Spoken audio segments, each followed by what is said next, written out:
10세였고 아론은 83세였더라. 아멘. 한 목소리로 고백하겠습니다. 하나님은 실패도 승리로 만드십니다. 아멘. C.S. 루이스가 쓴 소설 중에 나니아 연대기라는 소설이 있습니다. 이 소설은요, 기독교의 진리를 이 판타지 소설의 형태로 알려주는 그런 건데요. 이제 네 아이들이 신비의 세계, 판타지 세상 나니아로 넘어가게 됩니다. 거기서 예수 그리스도를 상징하는 이 사자, 아슬란, 사자인데 아슬란을 만나게 돼요. 근데 이 네 아이 중에서 한 명인 에드워드라는 아이가 마녀의 꿰매에 빠져서 이 마녀에게 사로잡히게 돼요. 그러니까 마녀 편에 섰다가 마녀에게 사로잡히게 되는데, 그때 이 사자 아슬란이 자기가 에드워드를 구할 방법이 있다라고 말하면서 혼자 마녀에게 갑니다. 그리고 아슬란이 에드워드를 구해 오는데요, 그러니까 구하게 되는데 그 방법이 뭐냐면 딱 하나인데, 자신이 마녀에게 잡히는 거예요. 그러니까 자기 자신과 에드워드를 바꾸는 거예요. 그래서 마녀는 아슬란을 잡고 에드워드를 풀어주는 겁니다. 그래서 마녀가 아슬란을 잡고요, 그 큰 사자에다가 재갈을 물리고 밧줄로 꽁꽁 묶고 그 사자의 멋진 갈기를 다 잘라버리고, 마녀의 부하들은 그 사자 아슬란에게 침뱉고 조롱하고 결국 아슬란이 죽어요.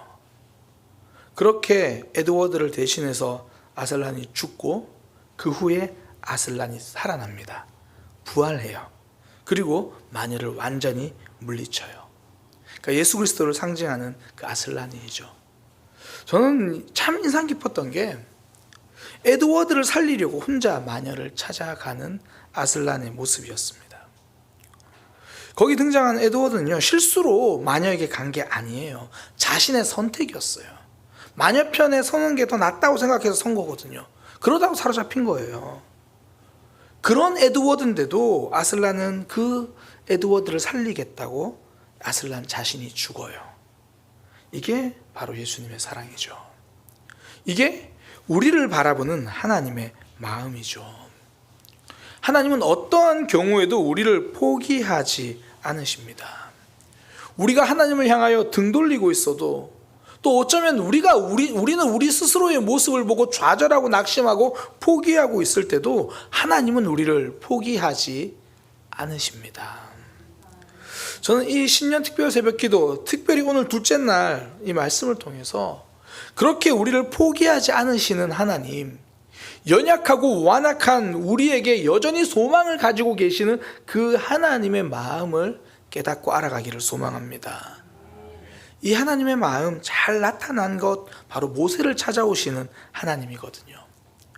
하나님이 모세를 처음 찾아오셨을 때, 그때 모세는 실패자였어요. 애굽의 공주의 아들로 승승장구 잘 나가던 사람이 아니었어요. 뭔가 의욕을 가지고 시작해보자 도전하던 그 젊은 날의 모세가 아니었어요. 자신감도 없고 새로운 도전도 없고 그냥 하루하루 눈 뜨니까 살아가는 삶이에요. 그러니까 자신감 상실, 이제는 안 될 것 같은 그의 현실, 내가 꿈꾸고 있던 일 과연 이루어지기나 할까, 그런 의심과 낙심, 이게 모세의 그때 모습입니다. 하나님은 그런 모세를 찾아오십니다. 그리고 와서 하신 말씀, 바로 왕에게 가라. 내가 너를 통해서 이스라엘 백성을 인도해 낼 것이다. 하나님의 이 말씀은요, 모세에게 참 힘든 이야기입니다. 그러니까 이스라엘 백성들을 구하는 일, 그 자리, 모세가 자기 힘으로 해봤던 자리거든요. 그리고 실패했어요. 모세에겐 실패를 경험했던 자리예요. 그도 젊을 때는 자기 백성 도와주겠다고 발벗고 나섰을 때가 있었거든요. 그런데 실패해요. 단순한 실패가 아니라 추락해버렸죠. 애국 공주의 아들에서 도망자 신세로 추락해버립니다. 완전한 실패의 자리. 하나님은 모세를 그 자리로 다시 가라고 하시는 거예요. 모세는 절망하고 있는데 하나님은 아직도 모세에게, 아니다, 너에게 아직 소망이 남아있다. 하나님은 그 모습 보신 거예요. 사실 우리 삶도 그럴 때 있잖아요. 우리 삶에서도 소망이 꺾일 때가 있거든요. 뭐 일상의 삶이든지 아니면 나의 신앙의 삶이든지 나 자신이든지 아니면 뭐 소중한 사람들과 가족의 삶과 믿음이든지 우리의 기대와 다르게 삶이 흘러갈 때가 있잖아요. 기대했던 일이 실패하고 기다리던 일이 계속 멀어지기만 할 때, 어떨 때는 이게 과연 언제쯤 이루어질까 소망마저도 막 흐려질 때도 있잖아요. 그런데 하나님은 절망의 자리를 소망의 자리로 바꾸시는 거예요. 하나님은 포기하지 않으시기 때문입니다. 그래서 실패의 자리 모세에게 다시 보내시는 거예요. 괴롭히려고 그러는 게 아니라 새로운 일을 행하시기 위해서입니다. 모세가 실패했던 그 자리, 그 삶, 하나님은 승리로 바꿔주기 위해서예요. 하나님은 실패의 자리도 승리의 삶으로 바꿔주시는 분입니다. 저는 우리가 이 하나님을 붙들고 살아가기를 원합니다. 이 하나님을 기억하며 살아가는 성도의 모습. 이 하나님을 기억할 때 우리가 붙들게 되는 게 뭐냐면, 첫 번째는 실패가 끝이 아니다라는 거예요. 모세는 바로 왕 앞에서 도망자 신세였어요. 고향도 떠났어요. 미디안 광야 나그네 신세가 되었죠. 자기 기반이 다 사라졌거든요. 그러니까 이제는 뭘 할 수 있겠나, 뭐 그런 생각이 들죠. 근데 거기가 미디안 광야가 모세의 끝이던가요? 아니잖아요. 하나님이 다시 일하세요. 그의 인생 미디안 광야가 마지막 자리가 아니라 하나님은 그를 바로 왕 앞에 다시 보내십니다. 또 오늘 본문은요, 오늘 본문 7장은 하나님이 모세를 바로 왕에게 보내신 다음에 바로 왕에게 이스라엘 백성들 내보내십시오 그렇게 말했는데 바로가 거절한 다음이에요.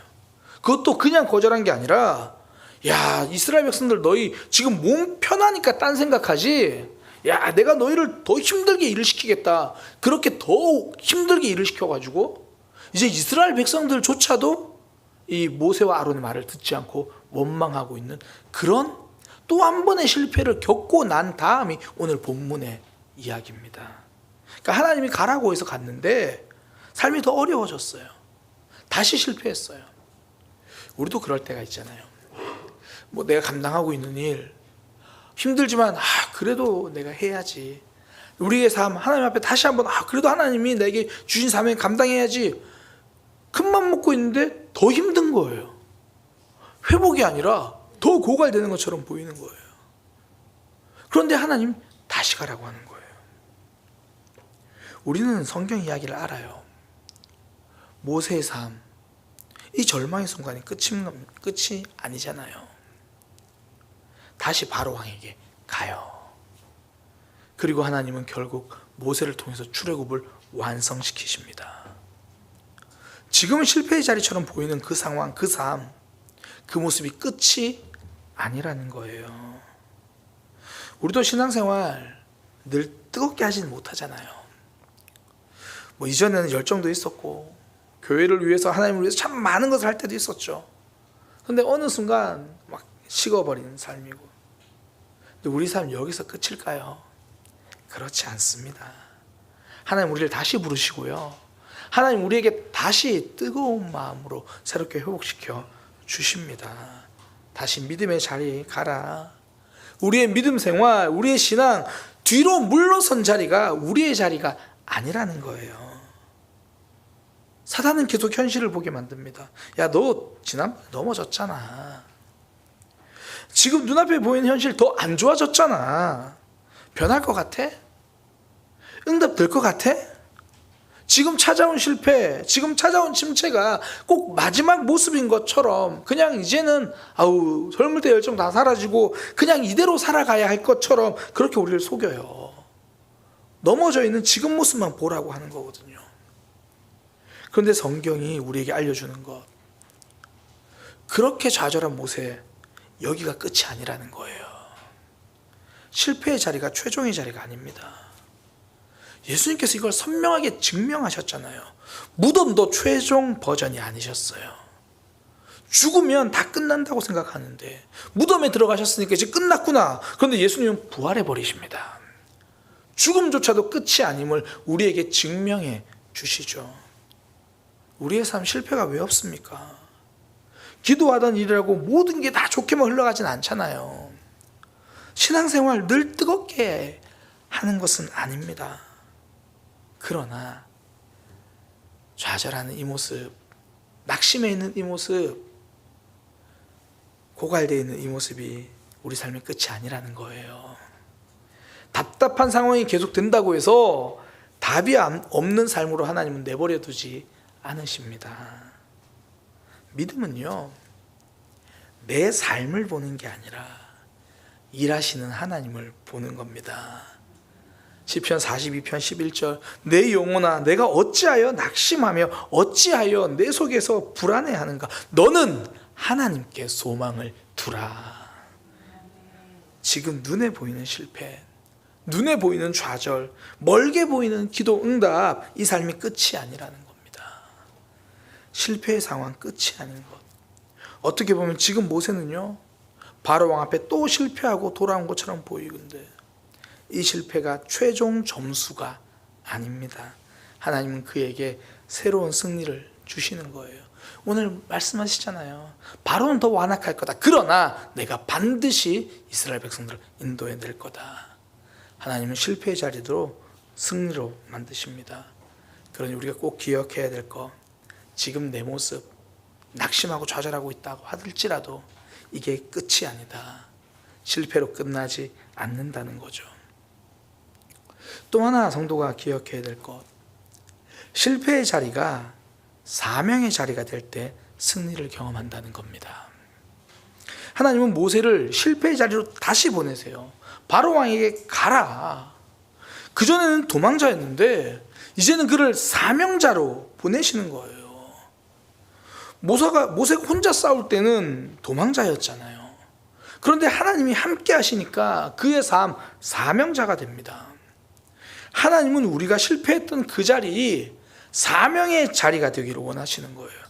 도망자로 살지 말라는 겁니다. 2023년 많이 넘어진 일도 있었을 거예요. 근데 그 문제가 끝나지를 않아요. 여전히 우리는 문제 가운데 놓여 있잖아요. 왜? 달력은 바뀌었는데 문제는 안 바뀌었어요. 2023년 12월 달력은 찢어버렸는데 문제는 여전히 내 삶에 걸려 있어요.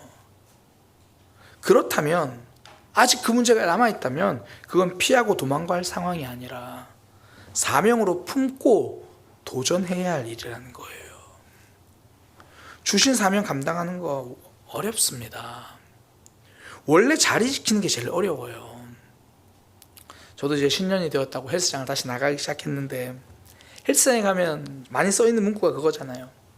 운동을 하면서 가장 어려운 건 체육관에 오는 겁니다. 당신은 방금 그 어려운 걸 해내셨습니다. 지금부터 쉬운 운동은 직접 해보시기 바랍니다. 진짜예요. 헬스장 가는 게 제일 어려워요. 반대로 가기만 하면 그래도 운동을 해요. 하다못해 걷기라도 하고 와요. 능력은 그렇게 자리를 지키면서 나온다는 거예요.